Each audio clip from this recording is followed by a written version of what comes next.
Yeah, physically never felt better. Had to make some changes, obviously with such a long break. I did a longer camp. I usually do an 8 or a 10-week camp, and this one I did 18 weeks, split into 3 6-week blocks. It was obviously just because that residual fitness you usually carry through camp to camp probably wasn't there.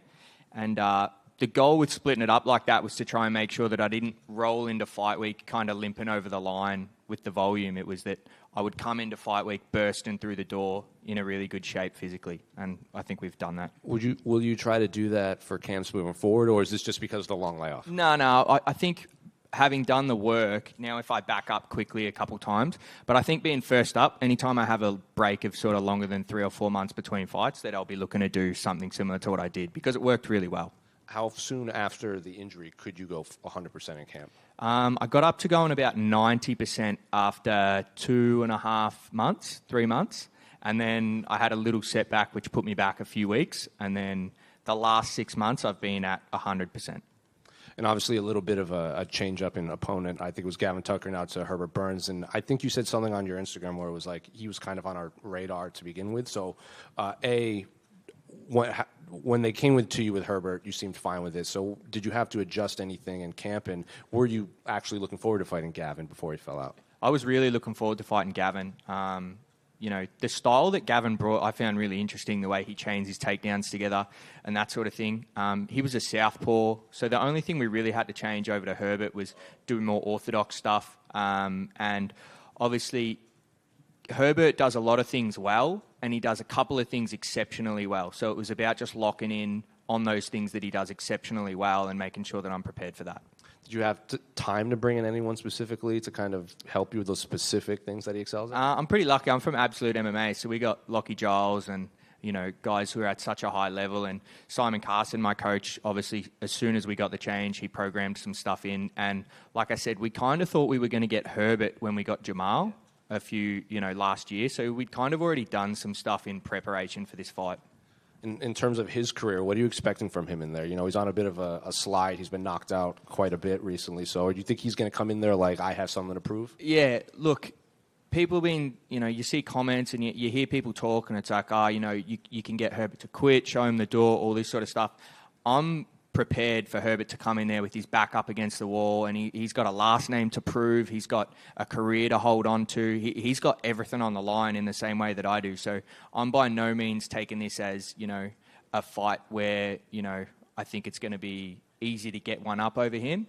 But in saying that also, the skill difference is going to be massive between the two of us, particularly on the feet. And if the door's there, I'm going to show him it.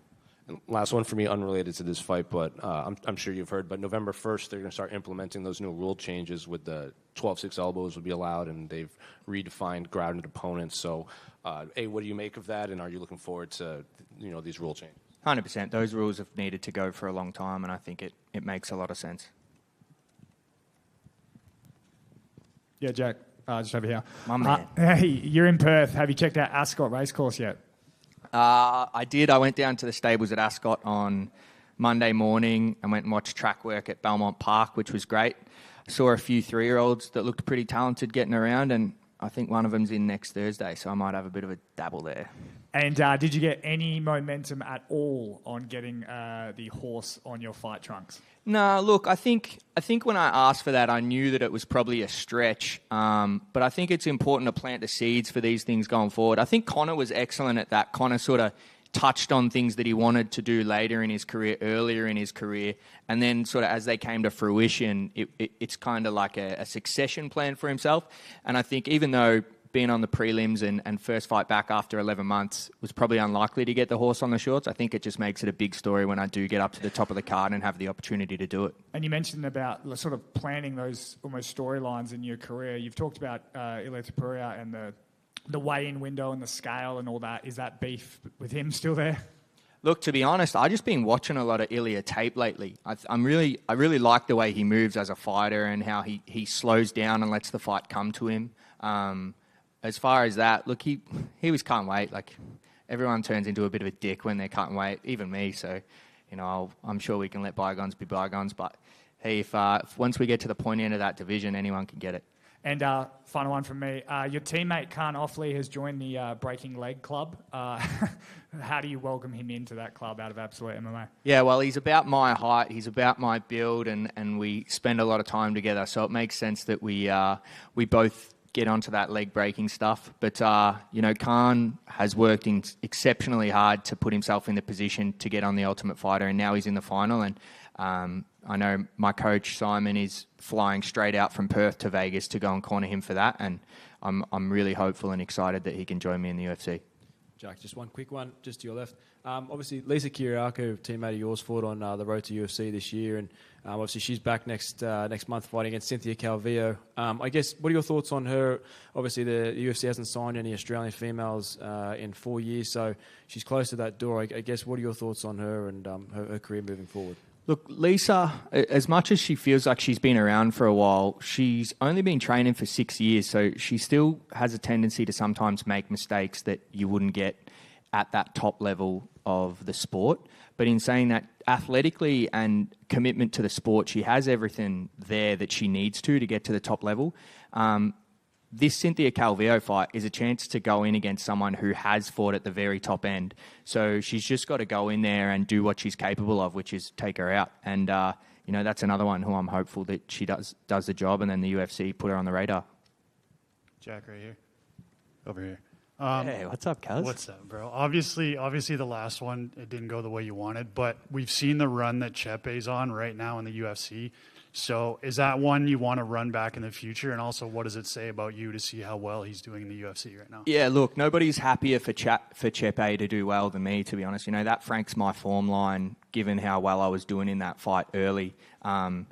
You saw how dominant he was within the grappling and how the pace he just put on against Damon Jackson on the weekend. And you saw that he wasn't able to do any of that stuff against me in the first round.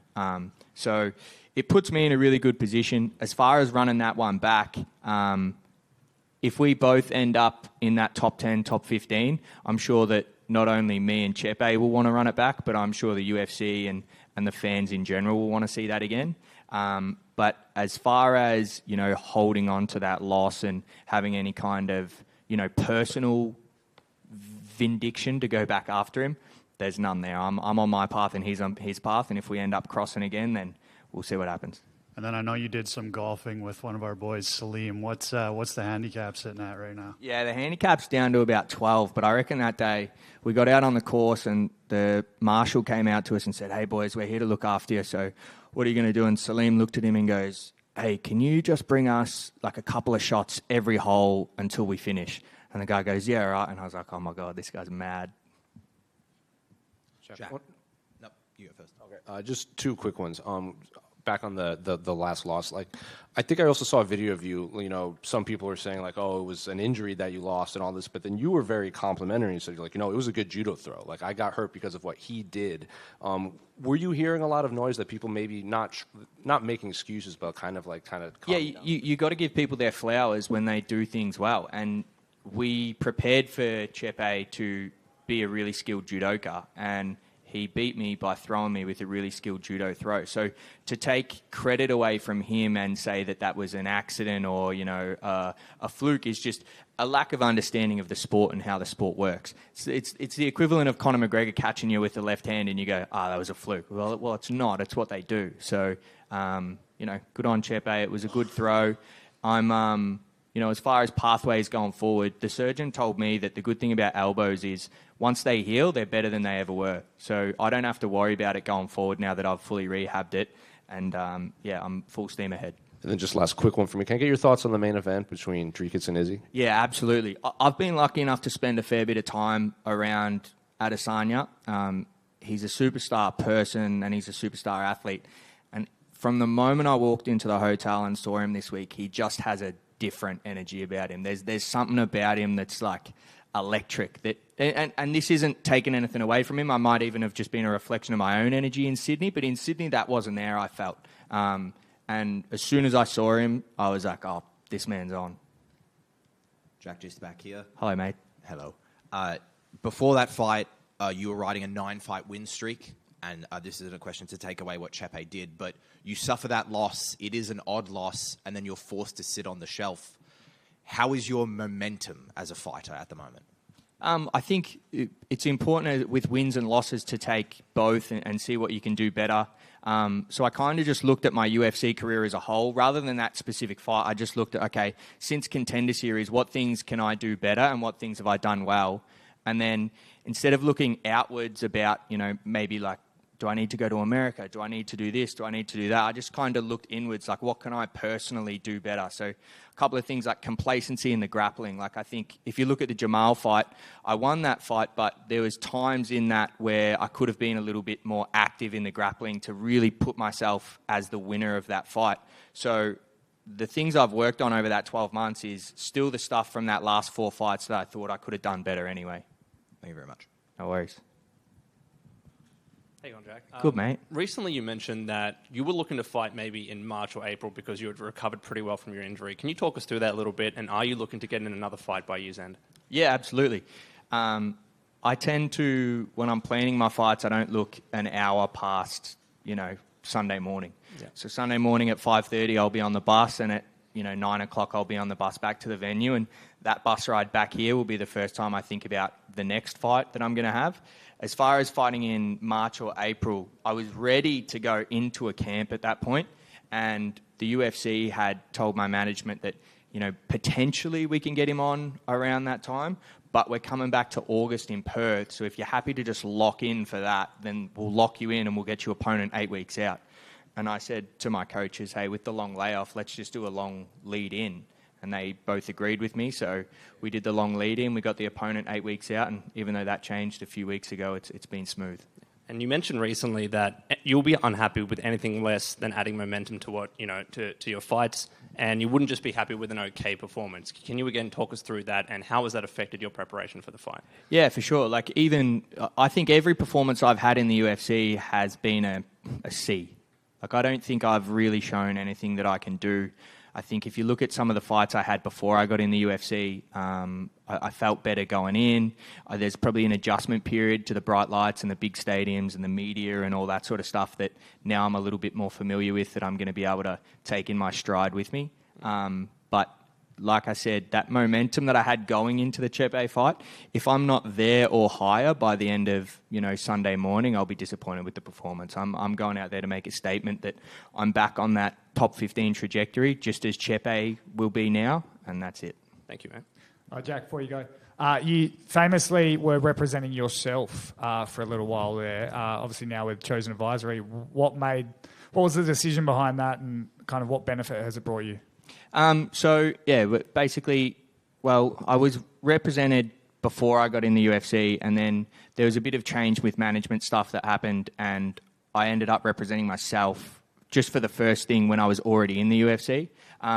That was becoming more and more difficult as your profile gets bigger, as more things become out of your control, and the only people that I would trust with, my career and my money and all that sort of stuff is Chosen Advisory. There's no other management that I would have, even looked to go towards. So I rang Daniel and Tim from Chosen and asked them and said, hey guys, look, I really need someone. Would you guys be happy to take me on? And they were more than happy to. And it's been smooth sailing since then. Everything we've set out to do, we've done pretty quickly.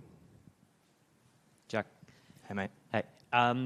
Just talking about this fight being in Australia, obviously a little bit far away from your actual home, but are you a fighter that prefers the comfort of being within your own country on fight week, or do you prefer to be abroad and get away from any distractions and fully focus in on the fight? Positives and negatives of both, for sure. It sounds so silly, but the smells of things in your home country and Woolworths and Coles and knowing which aisles to go to and stuff like that actually makes you feel good. And I'm allowed to bet on the horses here, where when I go overseas, you get IP blocks, so I don't have to worry about a VPN and that sort of stuff, which is a nightmare. The little creature comforts are great at home, but as far as the crowd energy, I feel like you've got to, as an athlete, get yourself hyped up off both. I'm really going to, you guys will see on the walkout on Sunday, the kind of energy that the crowd's going to bring for me, and I'm going to feed off that. But if I'm going to Mexico to fight a Mexican or Brazil to fight a Brazilian, they're chanting at me, I'll be feeding off that as well. You've got to go both ways.